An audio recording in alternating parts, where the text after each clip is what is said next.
Hello everyone. In today's lecture we are going to discuss the concept of relative atomic mass, relative molecular mass and determination of percentage composition of an element in a compound. So let us start with atomic mass. देखिए relative atomic mass बताने से पहले मैं आपको बता रहा हूँ what is the meaning of atomic mass. Atomic mass का मतलब क्या है? Atomic mass का मतलब है mass of one atom of an element. Atomic mass means mass of one atom in an element. mass of one atom of an element लिख देता हूँ. एक एलिमेंट का जो मास है उसको हम एटॉमिक मास बोलते हैं. मास of one atom of an element. For example अगर मैं हाइड्रोजन की बात करूँ, हाइड्रोजन का एटॉमिक मास है 1. अगर मैं नाइट्रोजन का बात करूँ, सो नाइट्रोजन हैज़ एटॉमिक मास 14. ठीक है ना. अब आप बता रहे होंगे भैया कौन से यूनिट में बता रहे हो, ग्राम या KG.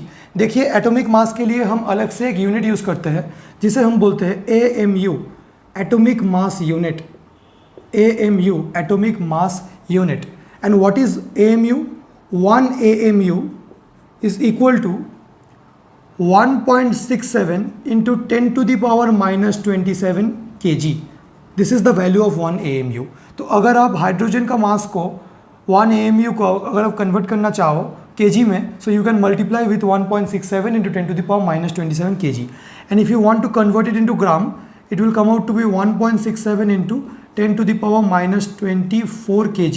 I am just multiplying with 10 to the power 3. ठीक है. So what is AMU? AMU means atomic mass unit. It is used to denote the mass of one atom. And atomic mass किसे कहते हैं? Atomic mass means mass of one atom of an element. किसी भी element का अगर मैं एक atom ले लूँ, उसका जो मास होगा उसको हम एटॉमिक मास बोलेंगे. So this is the first concept atomic mass. इसके बाद हम डिस्कस करेंगे रिलेटिव एटॉमिक मास. तो पहले आप इसको नोट डाउन कर लीजिए. अगर मैं कोई और एलिमेंट्स ले लूँ, जैसे कि हाइड्रोजन के बाद हीलियम आ जाता है, तो हीलियम का एटॉमिक मास कितना है? 4 AMU. मतलब जो मास नंबर होता है ना, मास नंबर को ही हम एटॉमिक मास बोलते हैं. एक्चुअली बस एक ही डिफरेंस रहता है mass number and atomic mass में. आप अगर मान लीजिए कि क्लोरीन जो है, क्लोरीन का एटॉमिक मास कितना है? 35.5 AMU. This is the atomic mass of chlorine. But what is the mass number of chlorine? Mass number is 35. जो एटॉमिक मास होता है that is always in decimal. ठीक है ना, क्योंकि अगर हम बहुत एक्यूरेटली निकालेंगे तो ये डेसिमल में आएगा. एंड इसी एटॉमिक मास का बस ये जो इंटीजर वाला पार्ट है, जो होल नंबर वाला पार्ट है, that is known as mass number. अगर आप हाइड्रोजन का मास को देखेंगे तो that is 1.007 something AMU in reality.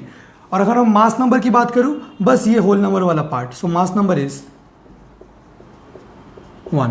So the whole number part of atomic mass is known as mass number. So this is the concept of atomic mass. Now let us start relative atomic mass. Our next topic is relative atomic mass. ठीक है.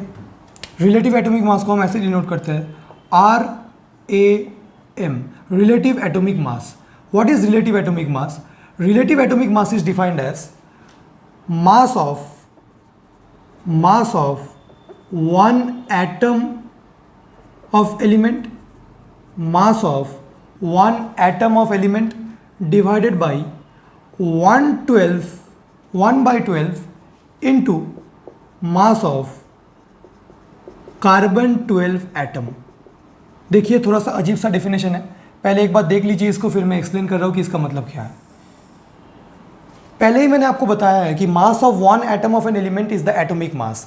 तो relative atomic मास क्या होता है?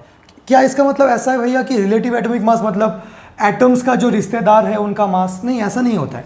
ठीक है ना. Relative का मतलब रिश्तेदार नहीं है. इन फिजिक्स और केमिस्ट्री रिलेटिव का मतलब है किसी के रेस्पेक्ट में निकालना. जैसे कि फिजिक्स में आपने देखा होगा रिलेटिव वेलोसिटी. रिलेटिव वेलोसिटी मतलब किसी और पार्टिकल के रेस्पेक्ट में compared to any other particle what is my velocity, that is relative velocity. Similarly relative atomic mass, अगर बस atomic mass होता तो उसका मतलब mass of one atom of an element, but this is relative atomic mass. इसका मतलब यह है कि atomic mass of an element with respect to some other atom, and किस atom के respect में हमें निकालना है? Carbon 12. This is the standard that has been chosen by IUPAC कि जब भी हम relative atomic mass निकालेंगे that should be with respect to carbon 12 atom. Carbon 12 का मतलब क्या है भैया?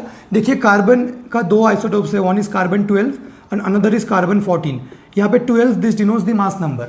तो हमेशा क्योंकि कार्बन का 2 आइसोटोप है, अगर मैं सिर्फ कार्बन लिखूंगा तो कन्फ्यूजन आ जाएगा कि कौन से कार्बन के लेना है, 12 या 14. तो इसीलिए उन्होंने क्लियर कर दिया है कि we should take the carbon 12 atom. That means हमें क्या करना है, mass of one atom of an element को 1/12 into mass of carbon atom से डिवाइड करना है. That is the relative atomic mass. ठीक है ना, बस इतना ही है रिलेटिव एटॉमिक मास का definition. That means it is the ratio of mass of one atom of an element to 1/12 the mass of carbon 12 atom. अगर मैं डिफाइन कर दूं, it is the ratio of mass of, ratio क्यों, क्योंकि देखिए something bye something है. जब भी समथिंग बाय समथिंग, अगर मैं ऐसे बोलूँ आपको A by B, so it is the ratio of A and B. Similarly relative atomic mass is the ratio of, ऊपर क्या है, mass of one atom of element, तो it is the ratio of mass of one atom, mass of one atom of an element to mass of 1/12 of carbon, नहीं ऐसे लिख लो, to 1/12 of mass of carbon 12 atom. This is the definition for relative atomic mass. It is the ratio of mass of one atom of an element to 1/12 the mass of carbon 12 atom. ठीक है ना, बस ये तो definition है. अब इसका मतलब क्या है जो भी है, अब हम निकालेंगे जब रिलेटिव एटॉमिक मास को. मैं एक चीज़ बता दूं, मास of one atom of an element is measured in AMU and 1/12 into mass of carbon 12 atom is also in AMU. तो अगर मैं रिलेटिव एटॉमिक मास का यूनिट निकालूं, so AMU/AMU will come out to be 1. तो एक important point है कि relative atomic mass does not have any unit, it is a pure number. क्योंकि ऊपर भी AMU नीचे भी AMU, that both are getting cancelled out with each other and we are having a pure number. So RAM is a pure number, is a pure number, PURE, pure number. मतलब that is it does not have a unit. इसके पास unit नहीं है. ठीक है ना. So this is the meaning of relative atomic मास. तो हमने relative atomic मास को कवर कर लिया. अब रिलेटिव एटॉमिक मास के बाद आ जाता है मेरा मॉलिक्यूलर मास. मिटा दूँ इसको, एक बार देख लीजिए, कॉपी कर लीजिए इसको. ओके. शायद अभी आप कंफ्यूज होंगे कि अचानक से कैसा डेफिनेशन आ गया. जब हम इसके ऊपर क्वेश्चंस करेंगे तो आपको थोड़ा सा क्लियर हो जाएगा. पहले तो बस आप डेफिनेशन समझ लो. Okay, now we have molecular mass. Now we have molecular mass. What is molecular mass? Molecular mass मतलब mass of one molecule of a compound. एक कंपाउंड ले लो, उसमें जो इसी कंपाउंड का एक मॉलिक्यूल का मास निकाल लो तो हमें मॉलिक्यूलर मास मिल जाएगा. फॉर एग्जांपल कोई भी कंपाउंड बता दो मुझे, भैया वाटर ले लो. ठीक है, वाटर. अब वाटर के वन मॉलिक्यूल को हम कैसे रिप्रेजेंट करते हैं? H2O. तो अगर मैं H2O का मास निकालूं तो मुझे क्या मिल जाएगा? Molecular mass. निकाल के देखते. इसमें देखिए दो एलिमेंट्स है, हाइड्रोजन एंड ऑक्सीजन, और दो एटम्स है हाइड्रोजन के, एक atom of oxygen. So hydrogen का एक एटम का मास कितना होता है? 1. सो 1 × 2 प्लस, क्योंकि दो एटम्स थे और एक एटम का मास कितना है? 1. और ऑक्सीजन का एटॉमिक मास कितना होता है? 16. तो मेरे पास आ रहा है 2 + 16 दैट इज 18, और यूनिट क्या हो जाएगा मेरे पास? AMU. ठीक है ना. दिस इज मॉलिक्यूलर मास. कई लोग क्या करते हैं कि रिलेटिव मॉलिक्यूलर मास को AMU लिख देते हैं. अब जब मैं इसका रिलेटिव मॉलिक्यूलर मास निकालूंगा तो फिर से उसका कोई यूनिट नहीं होगा. तो next topic is relative molecular mass, RMM. और रिलेटिव मॉलिक्यूलर मास क्या होता है? It is the mass of one molecule of a compound compare to फिर से 1/12 the mass of carbon 12 atom. जो भी है, जो रिलेटिव मॉलिक्यूलर मास है, इसको हम कैसे निकालते हैं? It is obtained by taking the aggregate of all the relative atomic mass of other elements. मतलब मेरे पास सपोज H2O गिवन है. अब मैं अगर सारे जो एलिमेंट्स है उनका एटॉमिक मासेस के एग्रीगेट ले लूँ तो मेरे पास मॉलिक्यूलर मास आ जाएगा. अगर मुझे relative atomic molecular mass of क्या निकालना है? Relative molecular mass of water निकालना है, तो इसका वैल्यू आ जाएगा just 18 without unit, because it will also be a unitless quantity. So relative molecular mass is also unitless because it is a pure number.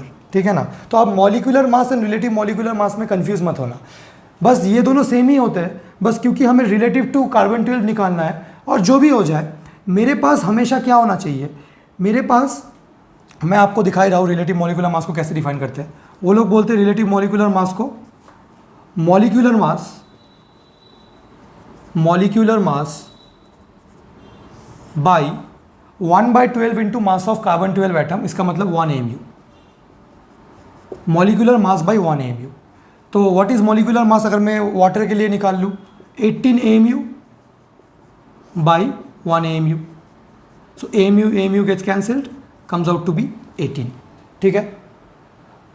क्योंकि मुझे पता है कि 1 AMU का जो डेफिनेशन है, 1 AMU is 1/12 into mass of carbon 12 atom. यहाँ पे ये वाला आना चाहिए था molecular mass by 112 into mass of carbon 12 atom, and instead I can write AMU। So AMU and AMU are getting cancelled out with each other and giving us 18, ठीक है। मैं उसके ऊपर कुछ क्वेश्चंस करके आपको बताता हूँ, इसके बाद आपको ये क्लियर हो जाएगा। तो अगर मुझे रिलेटिव मॉलिक्यूलर मास को डिफाइन करना है, what should I say, relative molecular mass is defined as the ratio of mass of one molecule of an element to 1/12 the mass of carbon 12 atom. मतलब हमेशा मुझे 1/12 the mass of carbon 12 atom के साथ ratio लेना है, and जब भी हम इस रेशियो को लेंगे so AMU and AMU will get cancelled out. So atomic mass का मतलब क्या है, mass of one atom of an element. Molecular mass का मतलब क्या है, mass of one molecule of a compound.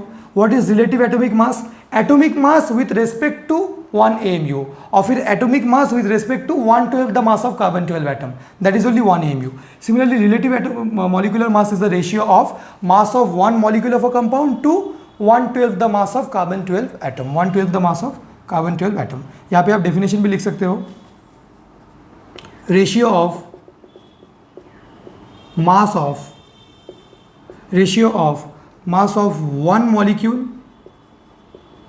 one molecule of a compound to 1/12 the mass of carbon 12 atom. So this is all about atomic mass, relative atomic mass, molecular mass and relative molecular mass. Now let us see some questions and find out their values. ठीक है ना, तो मैं मिटा दे रहा हूँ। अभी मैं आपको कुछ क्वेश्चंस देने वाला हूँ जहाँ पे आपको molecular mass and relative molecular mass को निकालना है।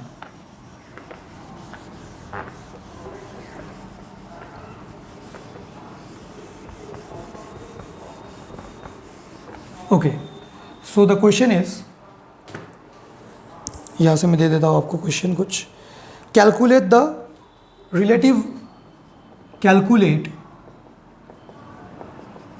Relative molecular mass of the following. Calculate the relative molecular mass of the following compounds. कुछ compounds आपको given होंगे, उनके आपको relative molecular mass निकालना है। सिंपल कंपाउंड से स्टार्ट करते हैं, सपोज NH3 का आपको relative molecular mass निकालना है।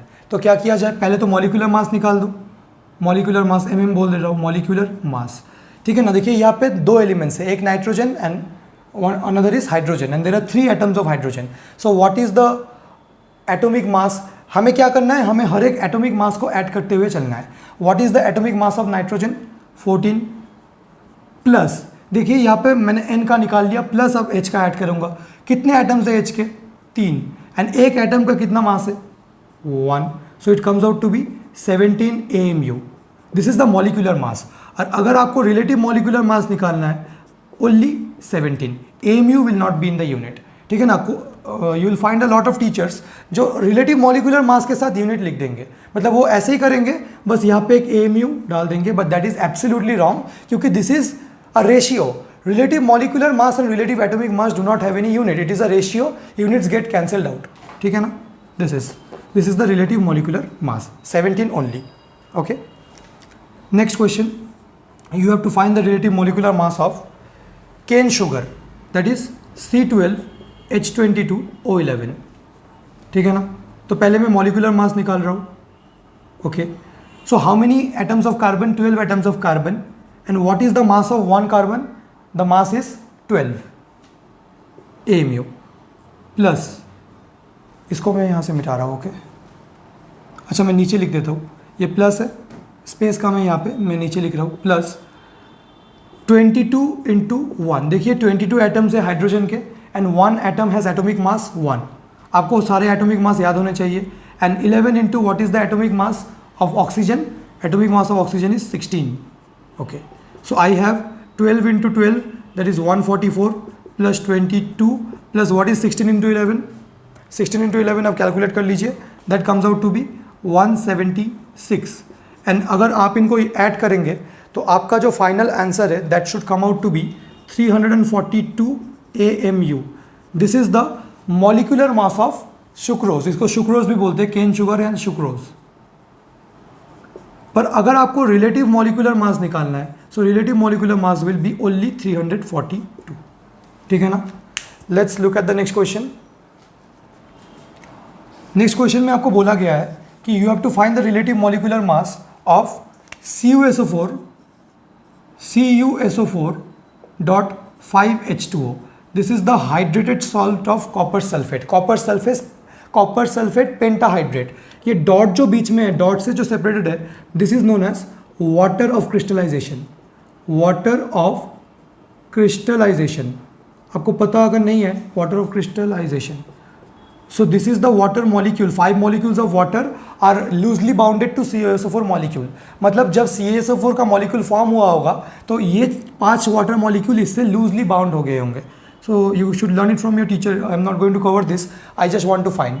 एंड यहाँ पे आपको क्वेश्चन में एक चीज़ गिवन है कि जो कॉपर का जो, क्योंकि कॉपर का हम याद नहीं रखेंगे, हमें बस फर्स्ट 20 एलिमेंट्स के मास नंबर याद रखने हैं।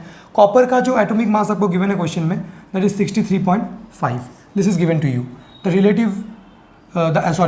atomic mass of copper is 63.5, obviously AMU. Okay, so now I should find this. तो कॉपर है यहाँ पे 63.5 प्लस सल्फर का एटॉमिक नंबर कितना है? 16। सो मास नंबर कितना होगा? 16 into 2 32 plus what is the atomic number? आप ऐसे भी सोच सकते हैं अगर आपको याद नहीं है। एटॉमिक नंबर कितना रहता है ऑक्सीजन का? Atomic number of oxygen is 8, and so what is the mass number? 16, and how many atoms are there? 4 atoms, so 16 into 4। देखिए यहाँ पे डॉट है, इसका मतलब हमें तो प्लस करके ही जाना है। हम बस क्या कर रहे हैं, we are adding the atomic mass of the individual elements. हमने कॉपर का एटॉमिक मास यहाँ पे लिख लिया, प्लस सल्फर का एटॉमिक मास, प्लस ऑक्सीजन का, और क्योंकि 4 एटम्स थे ऑक्सीजन के तो हमने 4 से मल्टीप्लाई भी कर दिया, प्लस। अब देखिए हमें अगर पता है कि पूरा H2O मॉलिक्यूल का मास 18 है और 5 मॉलिक्यूल है 18 H2O का, तो हम डायरेक्टली यहाँ पे 5 इंटू 18 कर सकते हैं। और अगर आपको डायरेक्टली नहीं पता है तो यहाँ पे देखिए कि यहाँ पे we have 2 atoms of hydrogen and in front we have 5, so it will be 5 into 2 into 1। ये बस हाइड्रोजन के लिए, मतलब हाइड्रोजन का एक एटम का मास 1, एटम्स कितने हैं 2 एंड सामने कितने हैं 5, so into 5 plus 5 atoms of oxygen, that means 5 into what is oxygen? 16. Oxygen is 16. So I have this. Now what should I do? So this is 10. Okay. What is this? Yes. So if I add this, I'll have 63.5 plus 32 plus 63.5 plus 32 plus 16 into 4 gives me 64. Plus this is what? This is 10 plus 80, that is 96. If you add all this, you are going to get the answer as, I have this answer here, 24.249.5 AMU.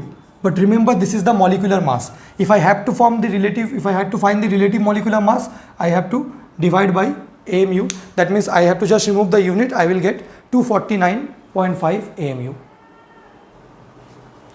Okay, so I have given 2 more questions for you. You have to find the relative molecular mass of NH4 whole to SO4, ammonium sulfate, and Ca3PO4 whole to calcium phosphate. ठीक है, तो मैं start करता हूँ आपके लिए। आप video को पॉज करके खुद अटेम्प्ट कर लीजिए पहले एंड देन आप सॉल्यूशन चेक कर लीजिए। देखिए यहाँ पे एक नाइट्रोजन का एटम है, सो 14, एंड यहाँ पे 2 है सबस्क्रिप्ट में, that means effectively there are 2 nitrogen atoms, so 14 into 2 plus we have hydrogen and there are 4, so 4 into 2 8, that means 1. What is 1? 1 मतलब हाइड्रोजन का atomic mass into 8 plus sulphur के लिए कितना है, sulphur is 32 plus oxygen 16 into how many atoms, 4 atoms. तो 14 into 2 gives me 28 plus 8 plus 32 plus 16 into 4 is 96. When you add all this you will get the answer as, अब add कर लीजिए इसको अच्छे से, you will get the answer as 132 AMU. This is the molecular mass. मतलब एक molecule of ammonium sulphate has molecular mass 132 AMU. So if I want to find the relative molecular mass, that will just be 132, क्योंकि relative molecular mass का कोई unit नहीं होता. Let us see the next question. Calcium phosphate. So what is the atomic mass of calcium? 40. ये आपको either question में given होंगे, पर आपको 1 to 20 तो याद ही रखना है. तो 40 into how many atoms? 3 plus phosphorus का कितना होता है? 31 इंटू हाउ मेनी एटम्स, 2, क्योंकि यहाँ पे 2 है, सो 2, एंड प्लस ऑक्सीजन के यहाँ पे 4 atoms and 4 into 2 is 8, that gives me 16 into 8. ठीक है ना. So this comes out to be 120 plus यहाँ पे कितना 262 प्लस 16 इंटू 8 कितना होता है, आप कर लीजिए calculation. So 128, I have this as 128. और इन तीनों को अगर हम ऐड करेंगे 120, 68 and 128, then I will get 6, 7, 8, 9, 10, 11. I should get 316. So this should be 316 AMU. So this is the molecular mass, and if I have to find the relative molecular mass, then that will be only 316 without the unit. You should remember this, that relative molecular mass does not have a unit, whereas molecular mass has a unit. So I have given you 5 illustrations on relative molecular mass. Our next topic will be determination of percentage composition in an element.